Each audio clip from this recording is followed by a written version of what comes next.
Hello, சொல்லுமா. ஏங்க சம்பளம் வாங்கியாச்சா? வாங்கியாச்சு. அப்படியே துருவ நம்ம மளிகை கடைக்கு போய் வீட்டுல ஒரு ஜாமான்ல லிஸ்ட்டை கொடுத்துருக்கேன். சரி. எப்படி ஒரு 7,000 ரூபாய் வரும், அதை வாங்கிக்கிட்டு அவர்கிட்ட 2,000 ரூபாய் கை மாறல வாங்கியிருக்கேன். அதையும் கொடுத்துட்டு ஜாமானை வாங்கிட்டு வீட்டுக்கு வந்து சேருங்க. ஓகேம்மா. ஐயோ மறந்துட்டனே. எது கால் பண்றா? ஹலோ, எங்கங்க இருக்கீங்க? நம்ம ராமன் வீட்டுக்கிட்ட. நல்ல வேலை, அவர்கிட்ட ஜாக்கெட் தைக்க கொடுத்துருக்கேன். சரி. ஒரு 4,000 ரூபாய் கொடுக்கும், அதை கொடுத்துட்டு ஜாக்கெட் வாங்கிட்டு வந்துருங்க. சரி. ஐயா மீண்டும் மறந்துட்டனே. ஐயா என்னம்மா? எங்க இருக்கீங்க? நம்ம பக்கத்து தெருவுல மீனாட்ட சந்தாவுக்கு 1,950 ரூபாய் வாங்கியிருக்கேன். அதை கொடுத்துட்டு வந்துருங்க. சரி. வாங்க வாங்க வாங்க. டிராஃபிக்லாம் இருக்கட்டும், சம்பளத்தை எடுங்க. சம்பளம் என்னது இது? 10 ரூபா 10 ரூபாய் வச்சு எப்படி குடும்பம் நடத்துறது?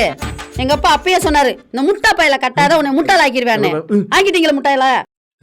நான் எங்க அப்பா வீட்டுக்கு போறேன், பஸ்ஸுக்கு வேணும்.